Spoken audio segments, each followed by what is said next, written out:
मित्रों, आज 23 सितंबर है और ये कोई आम दिन नहीं है। आज ही के दिन करीब 101 साल पहले भारत के राजपूत रणबांकुरों ने इजराइल को आजाद कराया था। दोस्तों, आज हम आपको एक ऐसे युद्ध के बारे में बताएंगे जिससे हर भारतवासी का सीना गर्व से चौड़ा हो जाएगा। ये युद्ध कोई आम युद्ध नहीं था। राजपूतों ने इस युद्ध में जो रणकौशल दिखाया, जो शौर्य दिखाया, जो साहस दिखाया, उसकी चर्चा विश्व भर में आज तक होती है। वो अलग बात है कि भारत में ये इतिहास गायब है, पर इस युद्ध के चर्चे आपको इजरायली और ब्रिटिश इतिहासकारों की किताबों में मिलेंगे। उन इतिहासकारों और रक्षा विशेषज्ञों ने यहाँ तक कहा है कि ऐसा युद्ध न तो आज तक हुआ और न ही कभी होगा। इस युद्ध की सबसे बड़ी बात यह थी कि ये भारत में न होकर 7 समुद्र पार हुआ था, लेकिन उस युद्ध में महागाथा भारतीय रणबांकुरों ने लिखी थी। इस युद्ध की सबसे अद्भुत बात यह थी कि जहां हाइफा पर पहले से कब्जा जमाए हुए ऑटोमन सेना के पास मशीन गन, तोपों जैसे हथियार थे और भारत के राजपूतों के पास सिर्फ उनके वफादार घोड़े और तलवारें थीं। मतलब तलवारों और घोड़ों का मुकाबला सीधा मशीन गन और तोपों से था, वो भी एक अनजान जगह पर। बात प्रथम विश्व युद्ध की है, जब 7 समुद्र पार आज के इजराइल देश पर ऑटोमन सेना का कब्जा था। ऑटोमन सेना में जर्मनी, हंगरी, ऑस्ट्रिया जैसे देश शामिल थे और इस सेना ने पिछले 400 साल से इजराइल के मुख्य शहर हाइफा, जो कि समुद्र के किनारे बसा है, उस पर अधिकार किया हुआ था।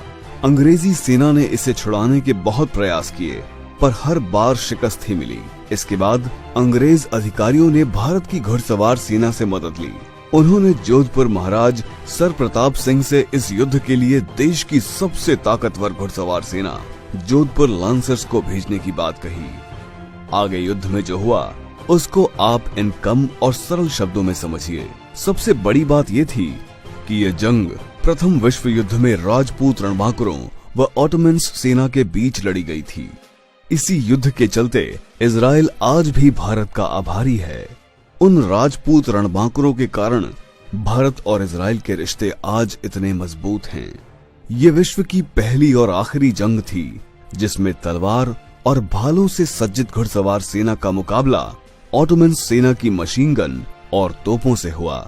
एक वाकया जिसका जिक्र आज भी होता है, जब अंग्रेज सैन्य अधिकारी ने मेजर दलपत सिंह से कहा कि आप तलवारों के दम पर ऑटोमन सेना का मुकाबला नहीं कर सकते हैं, इसलिए आपको ये युद्ध नहीं लड़ना चाहिए। तो दलपत सिंह ने जवाब दिया, हम राजपूत हैं, एक बार युद्ध के मैदान में उतर गए तो वापस नहीं मुड़ते। अब जो होगा वो युद्ध करके ही होगा। भारतीय सेना का नेतृत्व मेजर ठाकुर दलपत सिंह शेखावत कर रहे थे।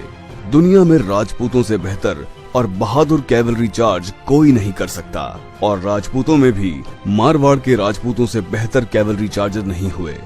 ये संयोग ही है कि दुनिया के आखिरी सफल और बहादुर कैवलरी चार्ज भी इसी मारवाड़ के सबसे एलीट जोधपुर लांसर्स के नाम है। मैसूर लांसर्स सहयोगात्मक रोल में थे। सिर्फ 1 घंटे में इन राजपूत शेरों ने 400 साल से गुलाम हाइफा शहर को दुश्मनों से आजाद करा लिया। इस युद्ध में 900 भारतीय सैनिक व 60 घोड़े वीर गति को प्राप्त हुए। इन्हीं की याद में दिल्ली में हाइफा चौक का निर्माण किया गया। भारतीय सेना ने करीब 1350 ऑटोमन सैनिक व 36 अधिकारी बंधक बनाए थे।